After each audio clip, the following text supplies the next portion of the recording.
जय सिया राम प्रभु। आज हम अयोध्या कांड के 30वें दोहे से 40वें दोहे तक का पाठ करेंगे और उसका आनंद लेंगे। जय श्री हनुमते नमः। आज्ञा है प्रभु। धर्म धुरंधर धीर धरी नयन उघारे राय, सिर धुनि लीन उसास असी मारे से मोहि कुठाए। धर्म की धुरी को धारण करने वाले राजा दशरथ ने धीरज धरकर नेत्र खोले और सिर धुनकर तथा लंबी सांस लेकर इस प्रकार कहा कि इससे मुझे बड़े कुठोरा मारा, ऐसी कठिन परिस्थिति उत्पन्न कर दी जिससे बच निकलना कठिन हो गया। आगे दीख जरत रिस भारी, मनहु रोष तरवारी उघारी, मूठी कुबुद्धि धार निठुराई, धरी कुबरी सान बनाई। प्रचंड क्रोध से जलती हुई कैकई सामने इस प्रकार दिखाई पड़ी मानो क्रोध रूपी तलवार नंगी म्यान से बाहर खड़ी हो। कुबुद्धि उस तलवार की मूठ है, निष्ठुरता धार है और वह कुबरी मंत्रा रूपी सान पर धार कर तेज की हुई है। लखी महीप कराल कठोरा, सत्य के जीवन लोई है मोरा। बोले राव कठिन करी छाती, बानी सबिनय तासु सुहाती। राजा ने देखा कि यह तलवार बड़ी भयानक है और कठोर है और सोचा क्या सत्य ही यह मेरा जीवन देगी। राजा अपनी छाती कड़ी करके बहुत ही नम्रता के साथ उस कैकई को प्रिय लगने वाली वाणी बोले। प्रिया वचन कस कहसि कुभांति, धीर प्रतीति प्रीति करी हाथी। मोरे भरत राम दुई आँखी, सत्य कहूं करी शंकरु साखी।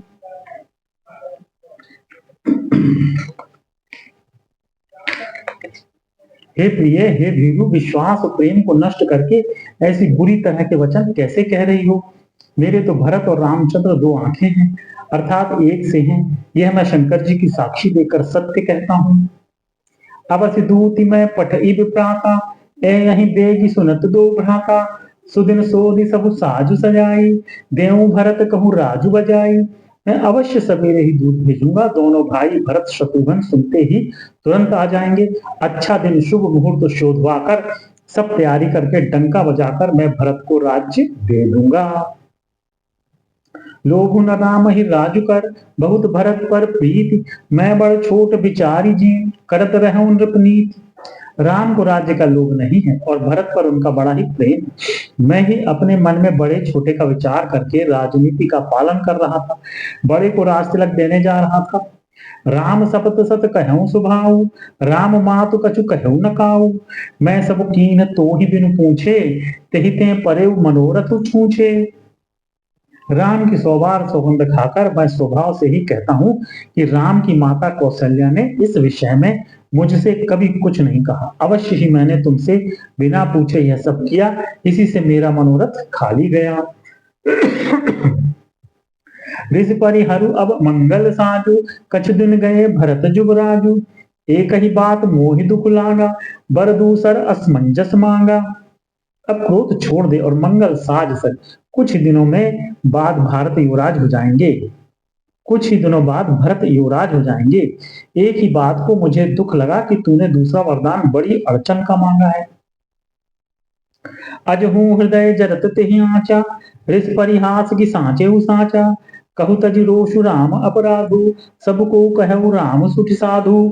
उसकी आंच से अब भी मेरा हृदय जल रहा है। यह दिल लगी में क्रोध में अथवा सचमुच ही वास्तव में सच्चा है। क्रोध को त्याग कर राम का अपराध तो बता। सब कोई तो कहते हैं कि राम बड़े ही साधु हैं।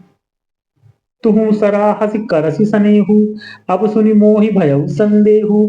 जासु स्वभाव अरिहि अनुकूला, सो कपि किमी करी मातु प्रतिकूला।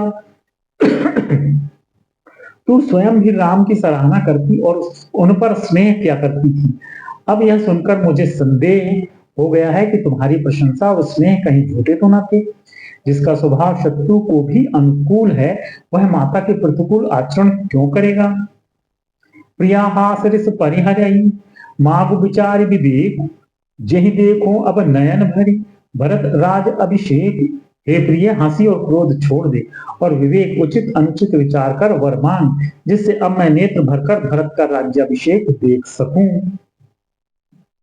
जिये मीन बरु बारी बिहीना, मन बिनु फनिकु जिए दुख ही दीना, कहूँ स्वभाव न छल मन माही, जीवन मोर राम बिनु नाही। मछली चाहे बिना पानी के जीती रहे और सांप भी चाहे बिना मणि के दीन दुखी होकर जीता रहे, परंतु मैं स्वभाव से ही कहता हूँ, मन में जरा भी छल रख कर नहीं, कि मेरा जीवन राम के बिना नहीं है। समुझ देखु जी प्रिया प्रवीणा, जीवन राम दर्श आधीना। सुन मृदु बचन कुमति अति जरई, मनहु अनल आहुति गत परई। हे चतुर प्रिय, जी में समझ देख, मेरा जीवन श्री राम के दर्शन के अधीन है।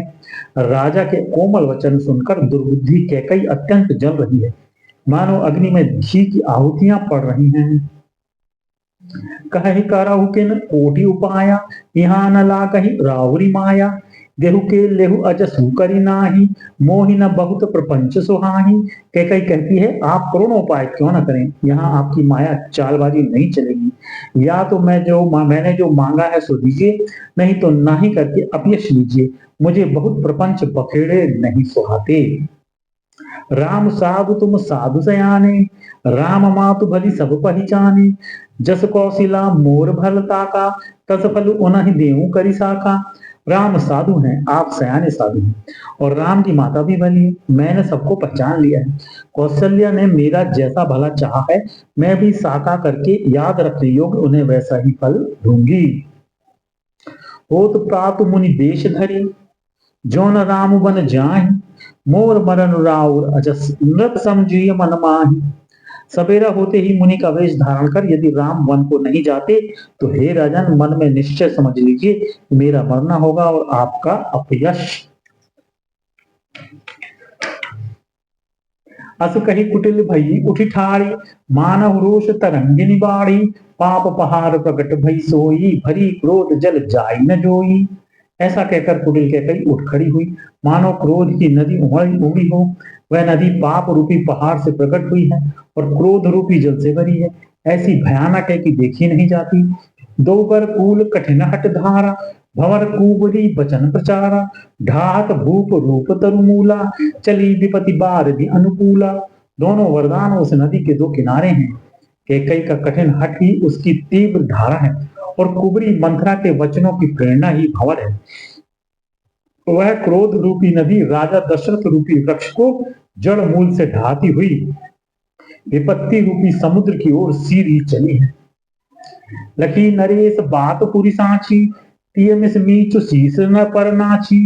गरीपद विनय कीन बैठारी, जनि दिन कर कुल होश कुठारी। राजा ने समझ लिया कि बात सचमुच वास्तव में सच्ची है, स्त्री के बहाने मेरी मृत्यु ही सिर पर नाच रही। तदनंतर राजा ने कैकई के चरण पकड़कर उसे बिठाकर विनती की कि तू सूर्यकुल रूपी वृक्ष के लिए कुल्हाड़ी मत बन। मागु मात अब ही देऊ तो ही, राम बिरह जनि मारसी मोही। रामु राखु राम कहूं जीते ही भांति, नाही तजरे ही जन्म भरी छाती। तू मेरा मस्तक मांग ले, मैं तुझे अभी दे दूं, पर राम के विरह में मुझे मत मार। जिस किसी प्रकार से हो तू राम को रख ले, नहीं तो जन्म भर तेरी छाती जलेगी। देख व्याधि असाधन को, परे धरने धुनि मात। कहत परम आरत बचन, राम राम रघुनाथ। राजा ने देखा कि रोग असाध्य है, तब वे अत्यंत आर्त वाणी से हा राम हा रघुनाथ कहते हुए सिर पीटकर जमीन पर गिर पड़े। व्याकुल राउ शिथिल सब गाता, कर निकलप तरुप मनहुत निपाता। कंठ सूख मुख आवन बानी, जनु पाठीन दीन बिनु पानी। राजा व्याकुल हो गए, उनका सारा शरीर शिथिल पड़ गया, मानो हथनी ने कल्प वृक्ष को उखाड़ फेंका हो। कंठ सूख गया, मुख से बात नहीं निकलती, मानो पानी के बिना पहिना नामक मछली तड़प रही हो। पुनि कह कटु कठोर कैकेयी, मनहु घाय महु माहुर देई। जो अंतहु अस कर तबु रहेऊ, मागु मागु तुम केहि बल कहेऊ। कैकेयी फिर कड़वे और कठोर वचन बोली, मानो घाव में जहर भर गई हो। कहती है, जो अंत में ऐसा ही करना था तो आपने मांग मांग किस बल पर कहा था। दुई की होई एक समय भुआला, हंसवो ठठाई पुलाव गाला। दानी कहाव अरुक पनाई, होई की खेम कुशल रोताई। हे राजा, ठाका मारकर हंसना और गाल फुलाना क्या ये दोनों एक साथ हो सकते हैं? दानी भी कहना और कंजूसी भी करना, क्या रजपूती में क्षेम कुशल भी रह सकती है? लड़ाई में बहादुरी भी दिखावे और कहीं चोट भी ना लगे। छाड़हु बचन की धीरज धरहु, जनि अबला जिमि करना करहु, तनु तिनय तन तनु तिय तनय धामु धनु धरणी, सत्य संध कहूँ तृण समबरणी।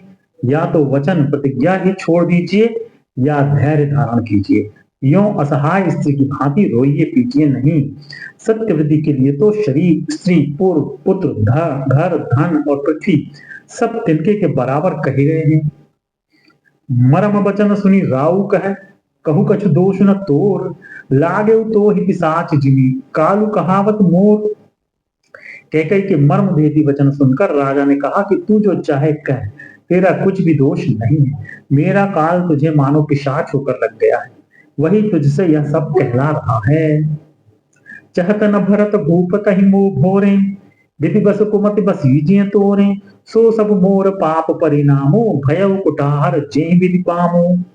भरत तो भूलकर भी राजपद नहीं चाहते, होनहारवश तेरे ही जी में कुमति आवसी। यह सब मेरे पापों का परिणाम है, जिससे कुछ समय मैं बेमौके विधाता विपरीत हो गया। सुबस बसी ही फिरी अबद सुहाई, सब गुण धाम राम प्रभुताई, करी हही भाई सकल सेवकाई, हो यही तिहु पर राम बड़ाई।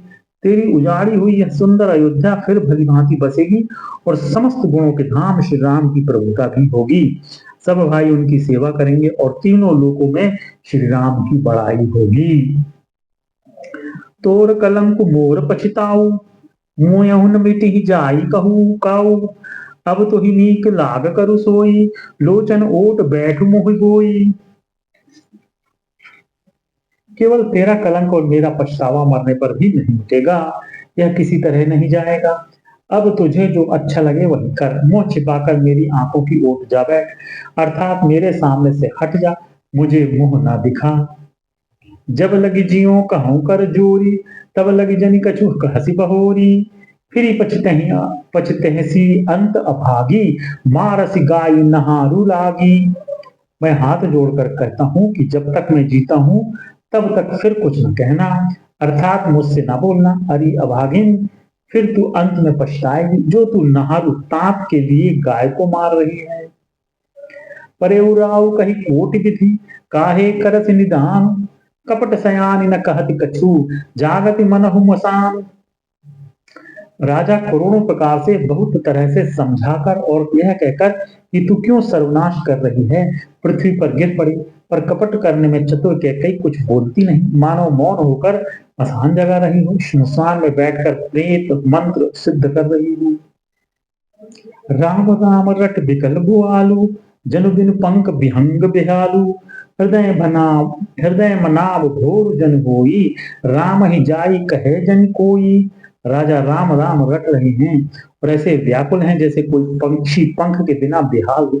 वे अपने हृदय में मनाते हैं कि सवेरा ना हो और कोई जाकर श्री रामचंद्र जी से यह बात ना कहे। उदव करहु जनि रवि रुघुकुल कर, अवध बिलो की सूल होयुर, भूप प्रीति के कई कठिनाई, उभय अवध विधि रची बनाई।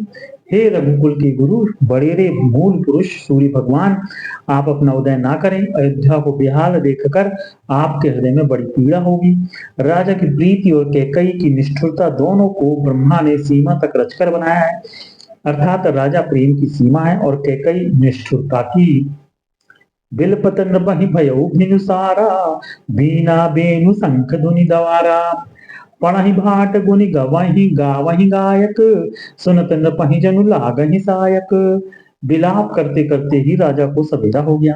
राजद्वार पर वीणा, बांसुरी और शंख की ध्वनि होने लगी। भाट लोग वृंदावली पढ़ रहे हैं और गवैये गुणों का गान कर रहे हैं। सुनने पर राजा को वे बाण जैसे लगते हैं। मंगल सकल सुहाई नाह कैसे, सहगामिनी भूषण जैसे, तेहिन से नींद परी नहीं काहू, राम दरस लाल सा उछाहू। राजा को ये सब मंगल साज कैसे नहीं सुहा रहे, जैसे पति के साथ सती होने वाली स्त्री को आभूषण। रामचंद्र जी के दर्शन की लालसा और उत्साह के कारण उस रात्रि में किसी को भी नींद नहीं आई। द्वार भीर सेवक सचिव, कहीं उदित रवि देख, जागे अजहुन अवधपति, कारण कवन विशेष। राजद्वार पर मंत्रियों और सेवकों की भीड़ लगी है। वे सब सूर्य को उदय हुआ देखकर कहते हैं कि ऐसा कौन सा विशेष कारण है कि अवधपति दशरथ जी अभी तक नहीं जागे। पछले पहरन भूप नितुन जागा, आज हम ही बड़ अचरज लागा। जाहु सुमंत्र जगावहु जाई, कीजिए काजु रजाय सुपाई।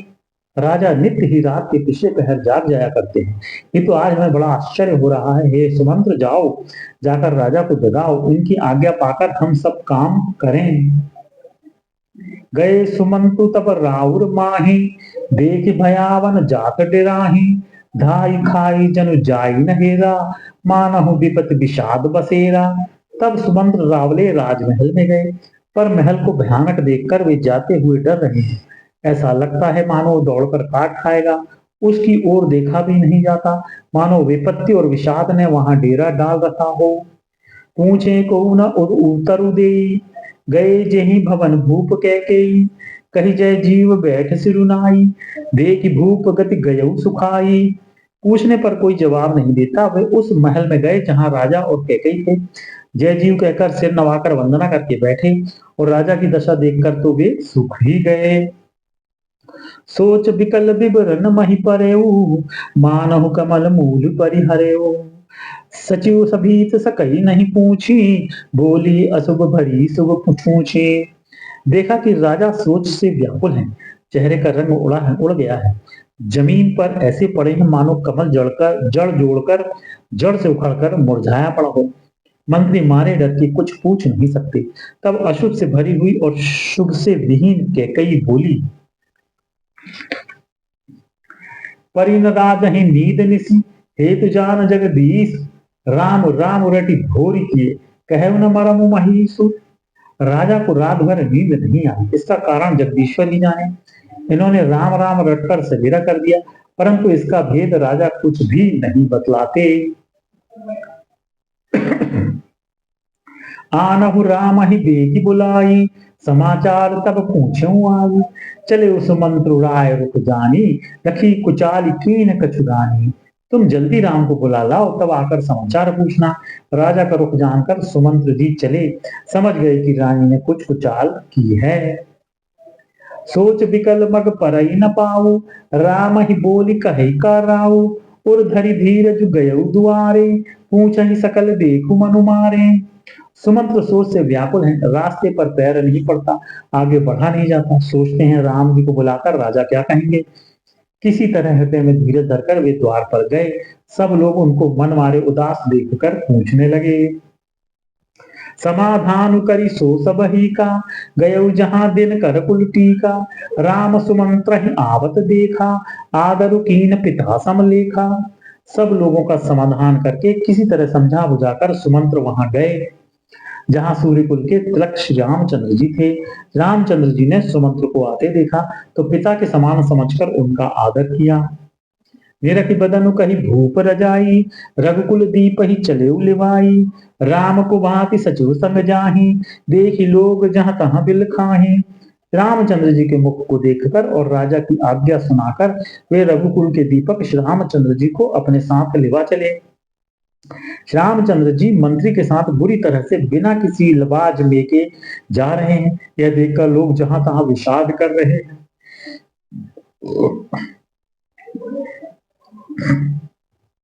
जाई दीख रघुवंश मणि, नरपति निपट कुसाज। सहमी परे लखी सिंह नहीं, मनहु वृद्ध गजराज। रघुवंश मणि रामचंद्र जी ने जाकर देखा कि राजा अत्यंत ही बुरी हालत में पड़े हैं, मानो सिंहनी को देखकर कोई बूढ़ा गजराज सहमकर गिर पड़ा हो।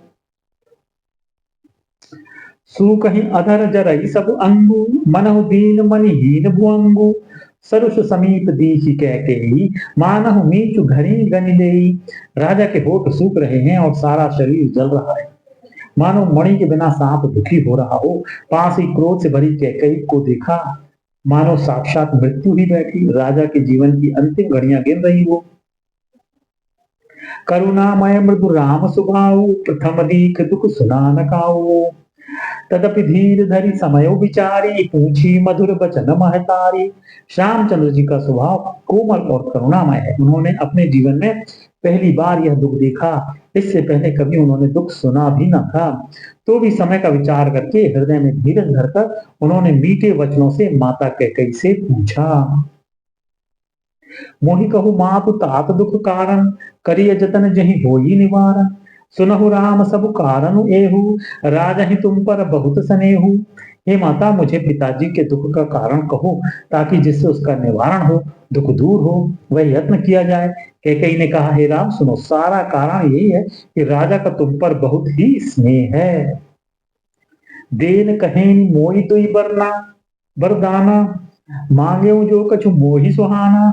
सो सुनि भयउ भूप और सोचू, छाड़ी न सकहि तुम्हार सकोचू। इन्होंने मुझे 2 वरदान देने को कहा। मुझे जो कुछ अच्छा लगा वही मैंने मांगा। उसे सुनकर राजा के हृदय में सोच हो गया, क्योंकि ये तुम्हारा संकोच नहीं छोड़ सकते। सुत स्नेह इत बचन कुत, संकट परेउ नरेश। सकहु तो आयसु धरहु सिर, मेटहु कठिन कलेश। इधर तो पुत्र का स्नेह है और उधर वचन प्रतिज्ञा। राजा इसी धर्म संकट में पड़ गए हैं। यदि तुम कर सकते हो तो राजा की आज्ञा शिरोधार्य करो और इनके कठिन क्लेश को मिटाओ। जय श्री राम। यहाँ पर हम विश्राम लेंगे।